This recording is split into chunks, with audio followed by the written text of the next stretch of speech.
So, no, I wouldn't say I have a passion for HR. Welcome back to Human Resources for the People. It's a human capital revolution.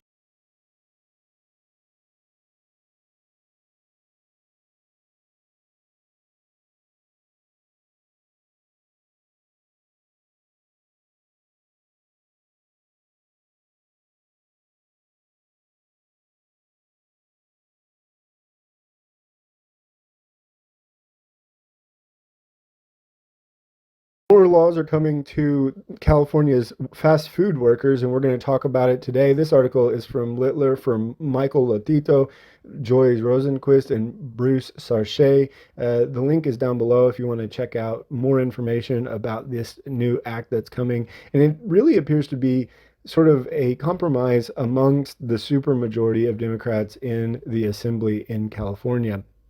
So, Assembly Bill 257 was signed into law last year. That was a fast food council within the Department of Industrial Relations, and ultimately it could create standards on wages, working hours, and all sorts of rules governing health and safety, et cetera, et cetera.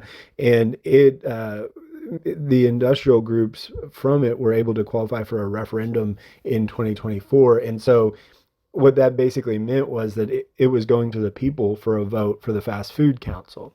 In addition, there was an Assembly Bill 1228 that put joint liability on fast food franchisors for its franchisees. And joint liability is a really important thing. To give you just a simple explanation, uh, if there's a franchisor that owns a McDonald's in San Bernardino and it committed labor law infractions or something of that nature, McDonald's in Illinois or Chicago would be responsible for that infraction. In addition, the Industrial Welfare Commission was refunded after 20 years without. The Industrial Welfare Commission in California is like a group of rule makers when it comes to work conditions. It was similar to the Fast Food Council. Think of them as the people who create important rules to make sure workers are treated well on the job. They set minimum wages, working hours, and meal and rest breaks. Their goal is to make sure workers are paid fairly and have safe, comfortable working conditions. Just like referee in a sports game makes sure everyone plays by the rules, the IWC ensures that employers follow the rules when it comes to treating their workers fairly and providing a good environment. As a result, the various special interest groups, including the fast food industry and labor unions, have been meeting and self-interesting themselves into the governor's office and creating a compromise. This compromise fixed Assembly Bill 1228 and then addressed everything else that we just talked about, including that the Industrial Welfare Commission would be unfunded and still eliminated, which is a little bit wild. The Welfare Commission was broad, right? It was bigger than just fast food. That was the intention. There was to broaden the horizons, and that had been long gone away, but they were going to bring it back. So with this compromise, that's going away. In addition, the Fast Food Council is going away as well, and the referendum challenging that bill. In addition, they took out Assembly Bill 1228, which was the joint liability. But what that meant is that they were implementing the Fast Food Council and implementing a new minimum wage rate for California.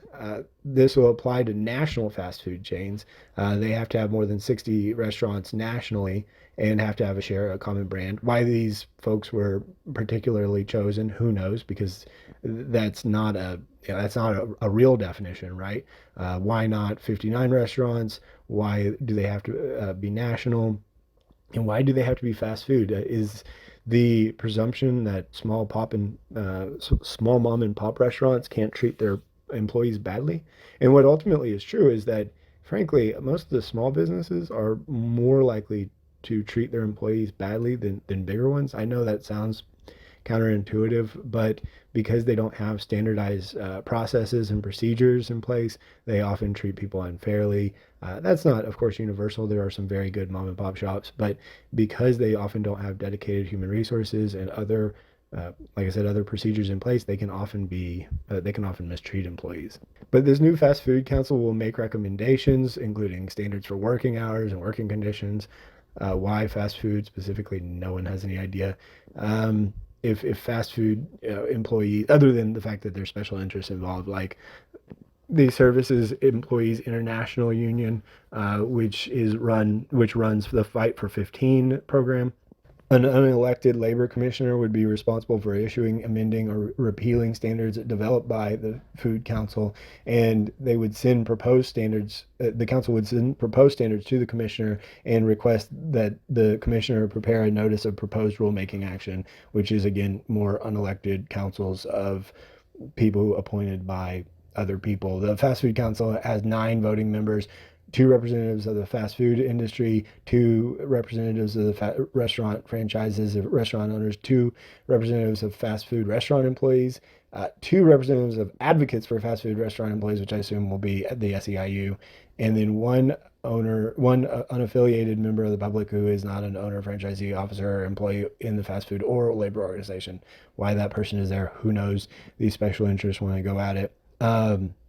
And then the Fast Food Council would start on March 15th of 2024. So in addition, this would raise the minimum wage rate for national fast food chains to $20 an hour, effective April 1st, 2024.